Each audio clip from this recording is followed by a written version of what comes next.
Bismillahirrahmanirrahim. Alhamdulillahirabbil alamin. Allahumma shalli wa sallim ala sayidina Muhammadin miftahi babi rahmatillah adada ma fi ilmillah salatan wa salaman daimaini bidawami mulkillah wa ala alihi wa sahbihi. Assalamualaikum warahmatullahi wabarakatuh. Alhamdulillah bisa bertemu kembali di kajian kitab Al-Hikam. Kali ini kita masuk episode yang kelima. Ya, kita masih di hikmah yang pertama. Pertama-tama saya ucapkan terima kasih jazakumullah khairan setia mengikuti kajian ini, dan saya minta Anda semua menjadi duta-duta ilmu. Sampaikan yang Anda lihat ini, Anda dengar ini kepada sebanyak mungkin umat manusia. Share link ini, share kajian ini agar kita sama-sama mendapatkan rahmat dan balasan yang besar dari Allah Subhanahu wa taala. Imam Syekh Ibn Athaillah menyatakan min alamatil i'timadi 'alal amal nuqsanur rajai 'inda wujudiz zalal. Seperti yang sudah kita jelaskan, di antara salah satu tanda seseorang bergantung kepada usahanya, amalnya adalah berkurangnya rasa harap saat dia terjerumus dalam kesalahan. Kalimat ini multi tafsir. Bisa ditafsirkan untuk urusan ukhrawi, ya, bisa ditafsirkan juga untuk urusan duniawi. Maksudnya urusan dunia bagaimana? Bukan untuk hal-hal yang sifatnya ibadah mahdhah, tapi untuk kegiatan-kegiatan yang kita lakukan. Kita memang harus mempersiapkan sarana dan prasarana sebaik mungkin. Kita memang harus merencanakan sesuatunya dengan secermat, sedetil, dan sehebat mungkin. Tapi jangan pernah bergantung dengan yang namanya sarana. Itu salah. Nah, itu yang buat kita stres. Itu yang buat kita jatuh. Itu yang buat kita susah. Kenapa? Karena saat semua direncanakan dengan baik, semua direncanakan dengan hebat, ternyata yang terjadi tidak sesuai rencana. Maka pupus harapannya, hancur jiwanya, ya patah semangatnya, dan dia menjadi orang yang lemah. Beda dengan seorang mukmin yang telah menguasai ilmu tauhid, yang paham bahwasannya yang berkuasa adalah Allah Subhanahu wa taala. Kekuatan mutlak di tangan Allah Subhanahu wa taala.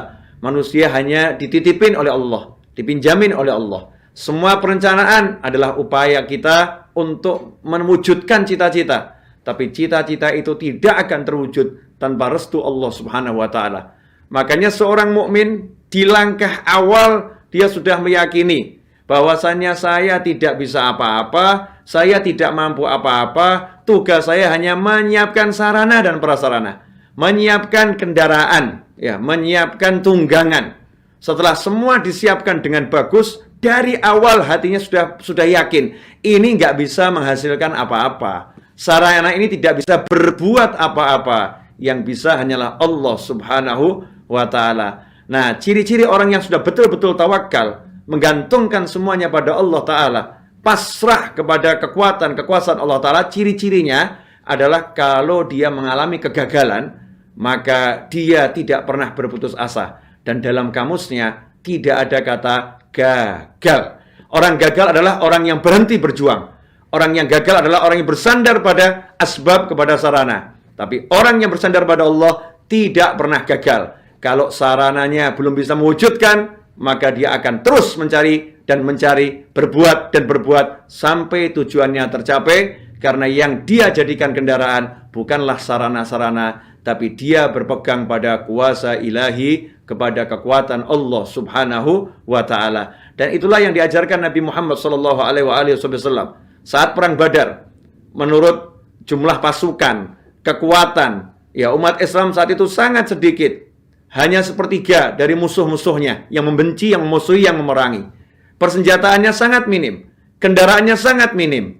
Tapi Nabi Muhammad SAW mengajarkan, jangan bergantung dengan sarana dan prasarana. Meskipun sarana dan prasarana, semua asbab, ya, dipakai, tapi Rasulullah mengutamakan minta tolong pada Allah Subhanahu wa taala. Yakinilah kemenangan itu dari Allah Subhanahu wa taala. Karena itu, Anda yang gagal adalah Anda yang berhenti berjuang.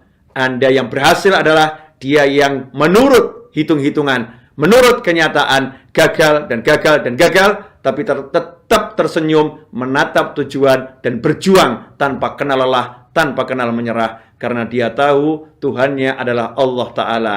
Masalah belum berhasil, itu adalah proses untuk mengabdi, proses untuk merayu, proses untuk bersandar kepada Allah Subhanahu wa Ta'ala. Saat itulah sebetulnya dia telah berhasil, dia telah sukses walaupun tujuannya belum tercapai. Insya Allah ya, kita bisa belajar banyak ini.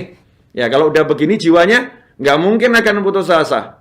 Kenapa? Tidak ada amal jadi sandaran, tidak ada. Usaha jadi sandaran, tidak ada. Sandarannya Allah. Sehingga dia akan menikmati setiap langkah kehidupan.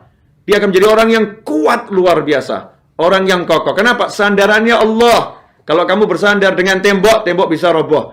Kamu bersandar dengan harta, harta bisa hilang. Kamu bersandar dengan teman, teman bisa lari meninggalkanmu. Kamu bersandar dengan pangkat, pangkatmu bisa dicabut sewaktu-waktu. Kamu bersandar dengan apapun itu yang sifatnya makhluk, ciptaan Allah Ta'ala, makhluk itu bisa binasa seketika. Tapi kalau kamu bersandar kepada Allah Ta'ala, Allah selalu ada, dan Allah Maha Kuasa, Allah Maha Bisa. Insya Allah yang sedikit ini barokah. Jangan lupa sebarluaskan kepada siapapun agar kita mendapatkan manfaat yang besar. Subscribe channel Habib Novel Al-Idrus, kemudian sebarluaskan. Jazakumullah khairan. Mohon maaf. Semoga berkah dan manfaat. Wassalamualaikum warahmatullahi wabarakatuh.